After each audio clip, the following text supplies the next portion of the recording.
Now that I have acquired a 1550mm part cooling fan, the only problem is installing it onto the actual printer.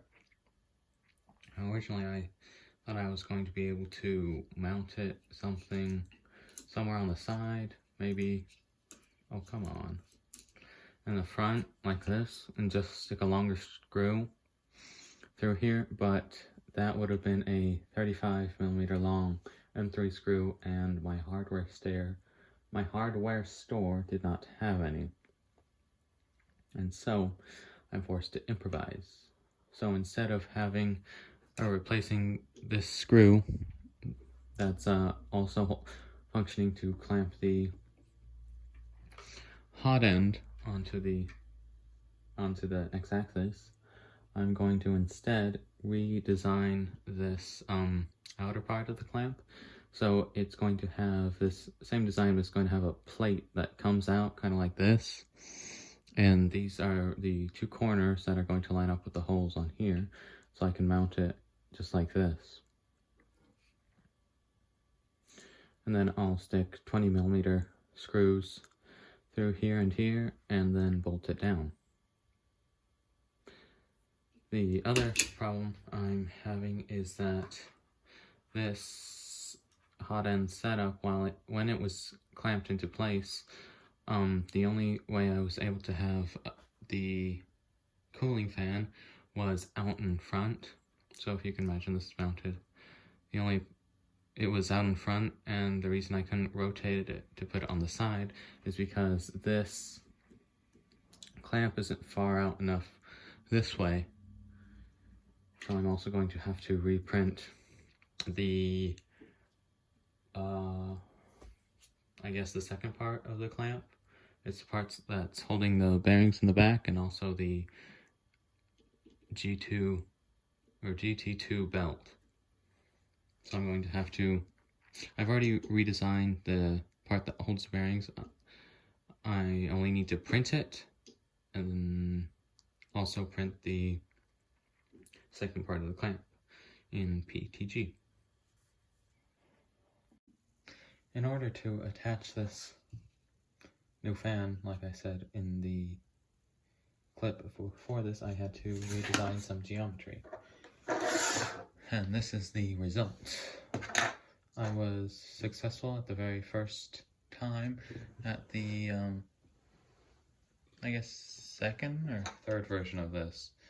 But it's the second part of the clamp that's going to hold the hot end. And the first part, the first time I did it, it was too big and the holes did not line up. It was about 4mm off, so I had to go off, edit the file, and reprint it. So these two pieces combined now are take up quite a bit more room in this direction than the old setup, and that's because I've extended from about here to here 5mm, and from here to here about 4mm. That's to accommodate for the part cooling fan as well as the hot end fan that's going to be mounted on the side right here.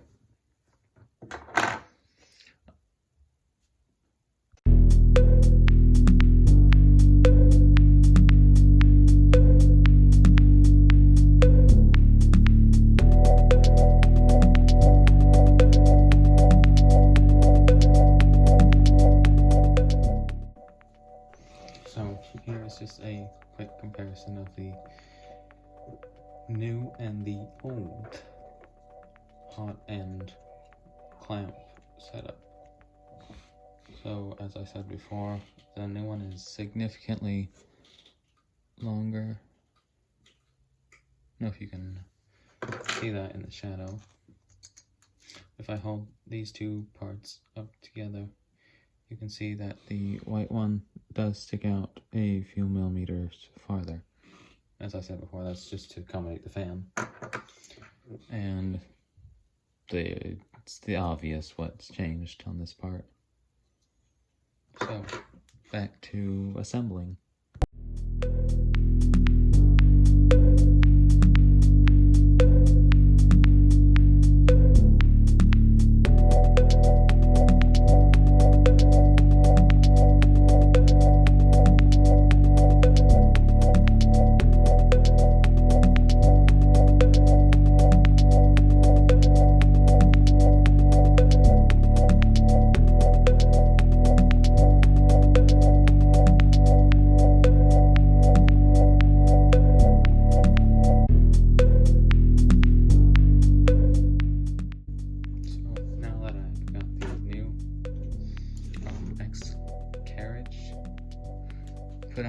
I'm going to now need to extend the cable or the wire for this fan, as it's obviously not long enough to reach all the way around and into the ramps.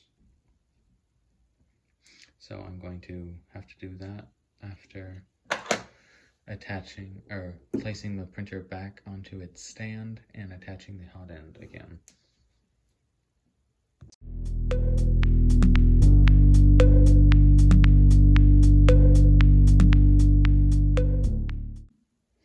And this is the moment he realized he messed up. So the way I had originally designed this to go on was for the assembly to be able to, or the x-axis carriage to fit in between the wires and the actual hot end, but I cannot do that now after having attached it to the x-axis. So I'm going to have to take apart the x-axis again in order to put it on.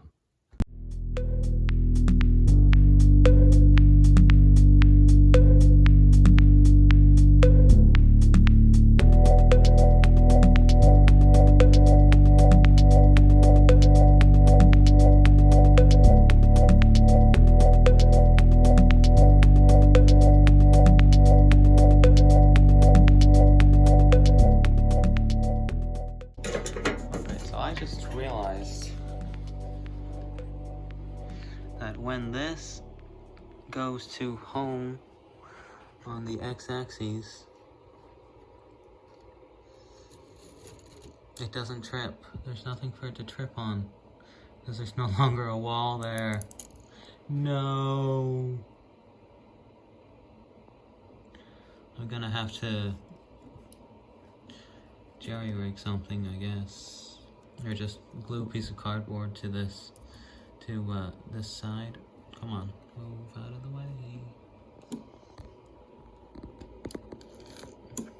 Glue a piece of cardboard on this side or something, so the switch will trip when it homes in the x-axis.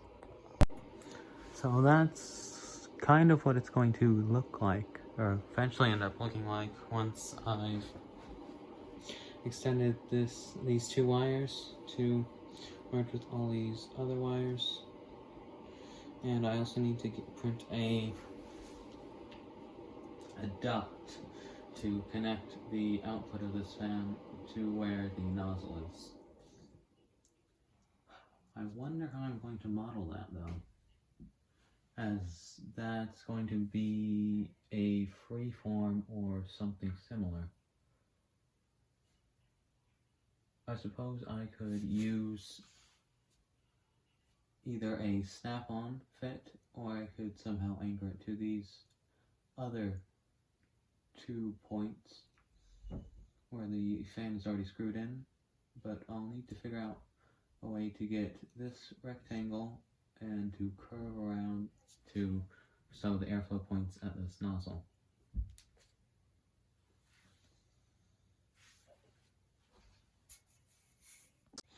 I've also run into the problem of that this fan is securely attached in the XZ plane, but in the Y axis, as you can see, it wiggles significantly to the point where the nozzle is moving up and down 2 to 3 millimeters, which is not good. I'm either going to have to figure out a way to zip tie the bearings to this mount, as I did for the Z-axis, or get these snap-ins to be a lot tighter. So since that last clip, not much has changed, but it's significant enough to the point where I'm going to record. So I redesigned and reprinted the x-axis bearing mount, and now the snap-ins are really tight, so it's not moving nearly as much as it was before. All I did was slightly decrease the inner diameter of it by 0.2 millimeters, and that seemed to be enough. I've also moved the x-axis end stop up, because before it was, the screw was going through that hole right there, but now it's going through the lower hole, so now the switch triggers when it hits right here. I've also gone ahead and just zip tied everything down to make it look neater, and I've plugged everything in. The next step I need to take is to design the duct for this and to redo the extruder.